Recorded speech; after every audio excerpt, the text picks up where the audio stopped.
น่าได้หันปัลจากมุตรายดังนับออกก่อนเช้าจ้ะ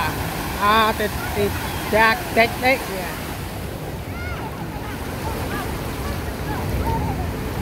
ติดพวงนั่นแหละ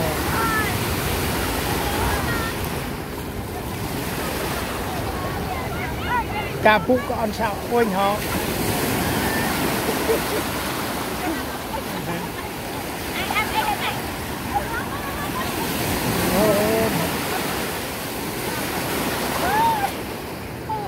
ง่ายมิวนั่งเอวทุ่มเอาวงนั่นได้ฟรีเลยโอ้นั่นเขาอัพตู้เยอะดาวนี่สิเด้กระดังนี่ลุงมันบอลแต่ง่อยเท่าไหร่นะเตือน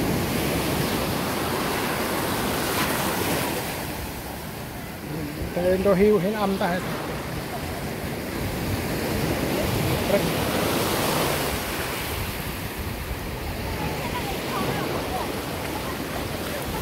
ไอ้พี่ล่ะ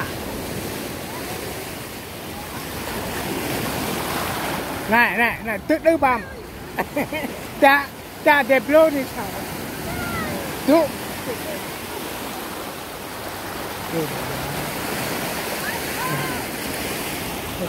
โดนจ้าตัวสาวต่าง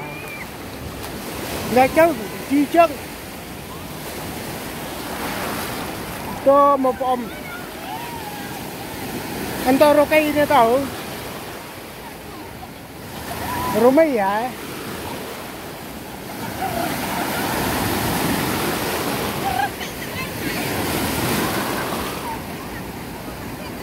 อุ้ยจีแกบ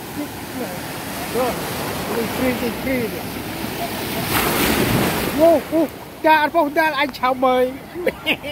เบเนี่ยมัน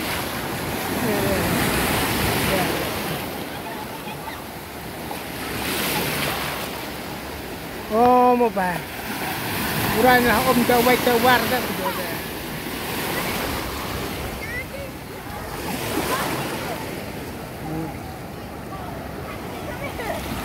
แม่โรเมีย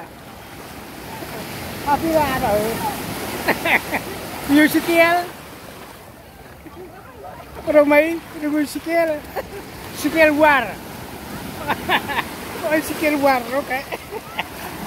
âm hả cô bia hả rồi mi hả mom mày hả bôi trước cứ âm mà chết ở chỗ đây hả cha bỏ ăn rồi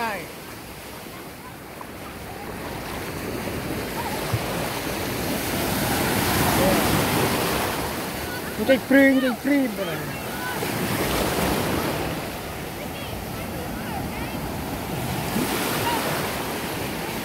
rồi chỗ rất chót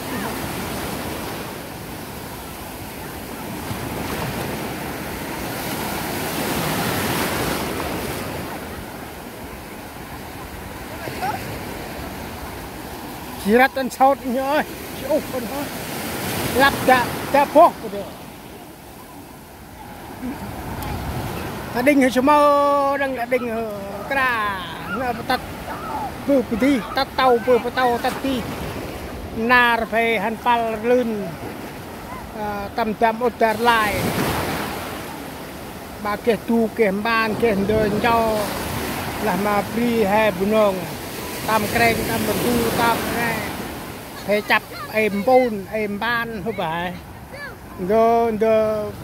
ปัลเดินบุกเดินเพนเจ้าทุกงั้นเดินว่าโปรมีเดินrồi mi để quăng lấy chuyện này đạt để môi nè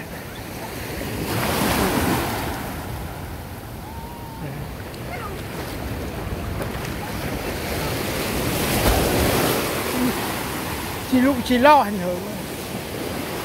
chi mà sao mày rồi hết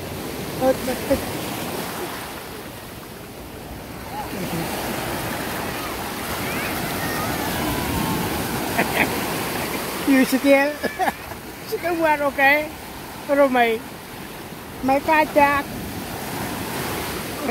nãy ca chát đây prui như mày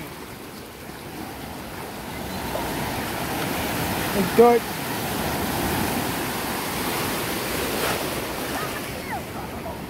nó phải nó rụt tay prui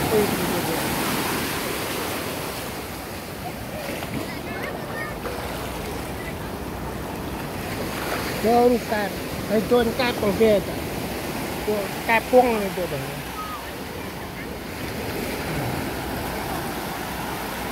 cát tàu băng này tàu kẹp để cuồng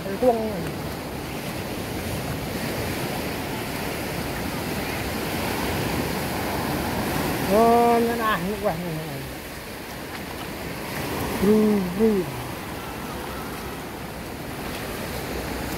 rồi bằng lấy cha được lấy cha cho kẹp cái mẹ đâm vào con guông người ta plug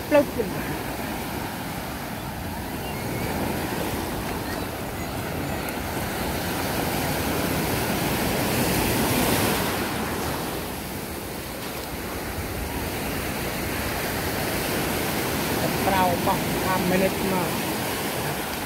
và không biết sao mày và ta pal ta terlihat gitu cuk nah itu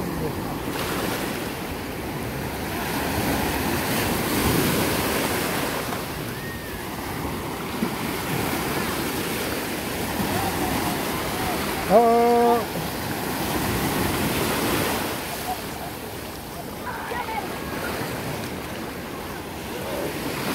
mà tạt chạy quăng âm một cái thôi chạy có không vừa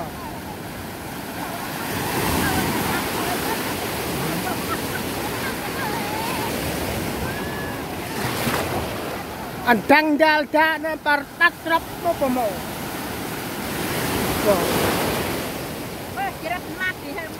rất là phố hắn anh rất ôn chừng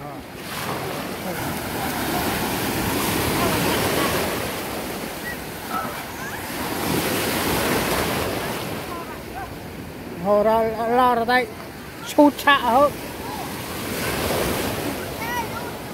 ô mày ra đây hôm mày sao mày hôm tới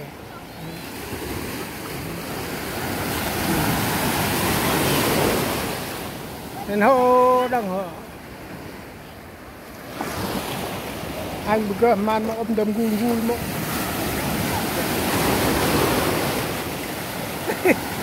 cha tên nhách ra này tách to bánh nhách ra này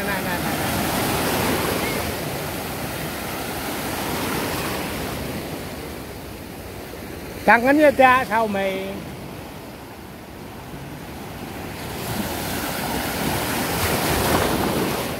ô ập mập ập tay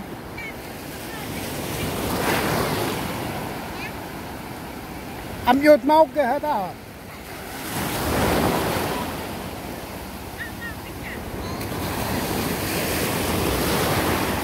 đây bây giờ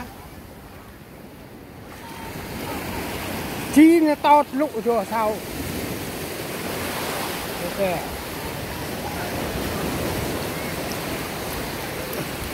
anh ta lụ hả như là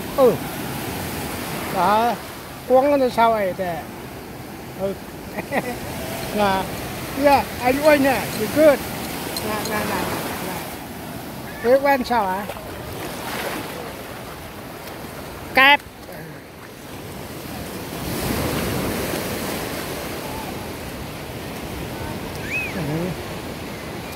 đây tên là sao vậy tao ai đã you play what yeah như vậy này lực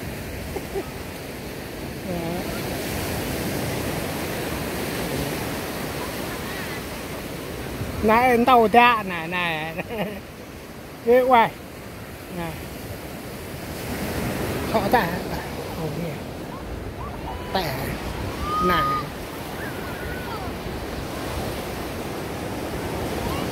thì là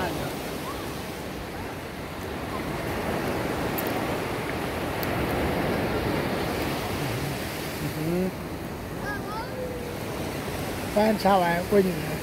anh quay phim ai được hả gì